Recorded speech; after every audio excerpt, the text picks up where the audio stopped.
What's up, y'all? Winnie here, and welcome back to SP Foundation Wiki. Today we're going to be checking out the Whispering Worms. I I assume it's safe if it's actually worms. It's Euclid, so it might not actually be worms. SCP-1493 is to be contained within a lead soundproof combination safe with a wall thickness of 10 centimeters. Safe is to be lined with high-quality soundproofing insulation and packaging foam designed to hold SCP-1493 tightly in its center. The containment area is to be kept below a temperature of 270 Kelvin. Is to be equipped with sound, temperature, and seismic sensors, as well as seismic stabilizer. If any sound in excess of 110 decibels, temperature in excess of 278 Kelvin, or vibration in excess of 11 Hz is detected, researchers are to be alerted and guards within 120 decibel radiant ear protection dispatched to await a potential 1493 Upsilon event. Instances of one, should they emerge from 1493, are to be subdued with directed blasts of cold air and then placed in storage under the same environmental conditions as 1493. Fabric membrane which covers instances of one is not to be punctured or otherwise opened, and it used to say, except during necessary testing. I'm going to assume they don't test it anymore. Description: SCP-1493 is a device resembling an electronic audio speaker, constructed from tin, aluminum, brass, plastic, and a fabric membrane of unknown composition. The fabric membrane is woven with a repeating red and black pattern and is pinned across the inside of a plus-shaped opening in the device's front by 4 brass rivets. It weighs 140 grams and measures 5 centimeters by 4 by 7. The upper portion, which is composed of tin, is painted blue with something paint, a brand that was commonly used in the production of consumer appliances and electronics in the 50s and 60s.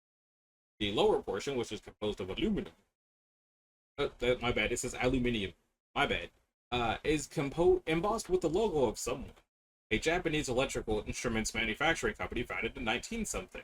There's no record of them manufacturing any product resembling 1493 before they closed in 19-something. The interior is inaccessible. Additionally, it has no input or output ports, nor any visible means of powering it.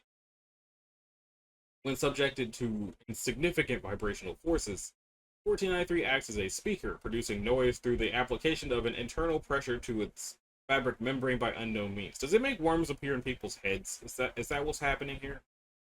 That might be what's happening here. The volume of this noise is proportional to the frequency of the vibration, volume measured at over 90 decibels when a vibration of 6 Hz was applied. However, a formula for this proportion is indeterminable and nonlinear. Even when 1493 is held still, low-level noise is continuously produced. The noise is discordant and seemingly random, and while the noise is produced, the pattern woven in the fabric membrane changes in a manner similar to television static. On occasion, underlying sounds have been detected in the noise, consistent with the vocal signatures of humans.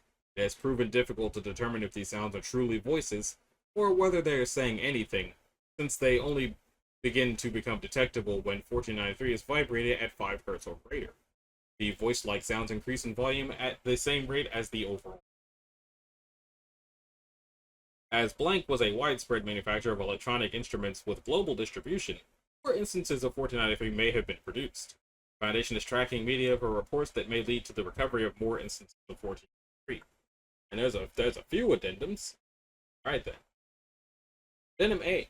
On 2000 something at some point during the year, during testing, it was inadvertently breathed upon, and its noise output increased by 5 decibels for a period of 10 seconds.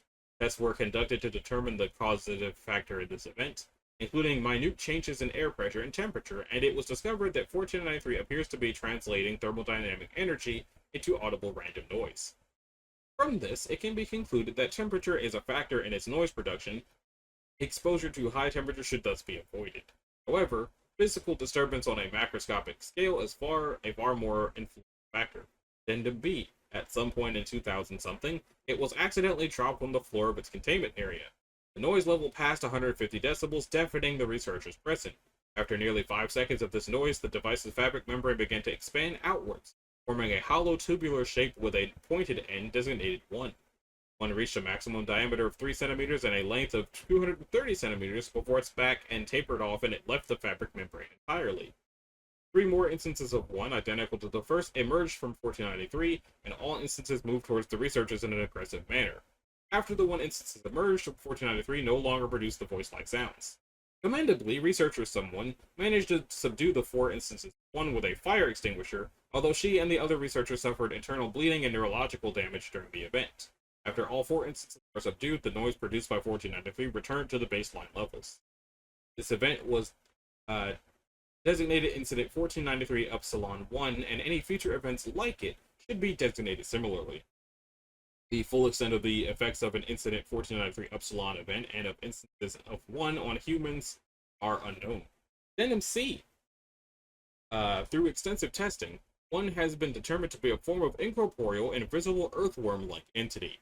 Under normal circumstances, security footage demonstrates that 1 continuously emits several kinds of voice-like sounds in excess of 120 decibels when exposed to thermodynamic temperatures above 278 Kelvin. Instances of 1 are incapable of surviving under the current physical conditions of our universe, and as such, use the fabric membrane as a form of protective exosuit. There is a direct correlation between their longevity after the fabric membrane is punctured, and the value of the fine structure constant alpha has been noted, as well as an inverse correlation between their longevity and their proximity to massive amounts of regular matter. Okay. The fabric membrane has been determined to be capable of isolating a static pocket of local physical conditions. An instance of 1 expires if the fabric membrane is removed or opened, typically releasing a 190 decibel shriek lasting 0.2 seconds and then spontaneously combusting. The fabric membrane collapses soon afterwards, and the 1 instance is no longer detectable. Partial transcript of voice-like sounds. Ookba, ook, ookba, boom, boom, boom, boom, abba, awa, leg. Ho ho ho ho ho.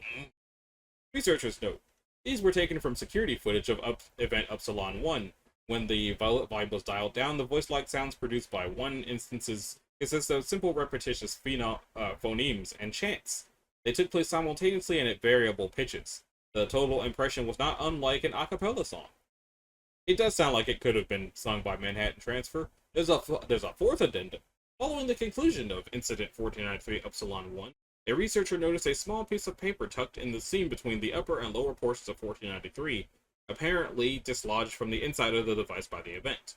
Upon retrieval, said paper was found to be a strip of sticker's tape, upon which was printed the printed English text: "Stasis is nominal. Passengers are hungry, but rested time to intercept ST ideal is unknown. Thank you. Travel is courtesy of super good ship," followed by the stenciled letters MLIMA.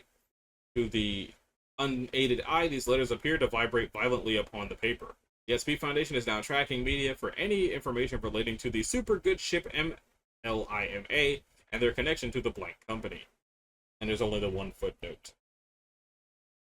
So, I guess it's Euclid because the worms can't necessarily be contained, but I would think that if they just put it into something really, really, really soundproof and really, really, really cold, like, if they were to put it in liquid nitrogen in a lead box with no sound, I think they'd probably be fine, and it would be safe. But I guess they're not gonna do that. Anyway, oh, it's actually recording my cursor. I didn't realize it was doing that. Bandicam does not usually do that. Interesting. But, that's gonna do it for this episode. If you liked it, a like and a subscribe would be groovy. If you didn't, don't. If you want to click the bell, you can do that as well to be notified of future uploads. And I'll see y'all in the next video. Later.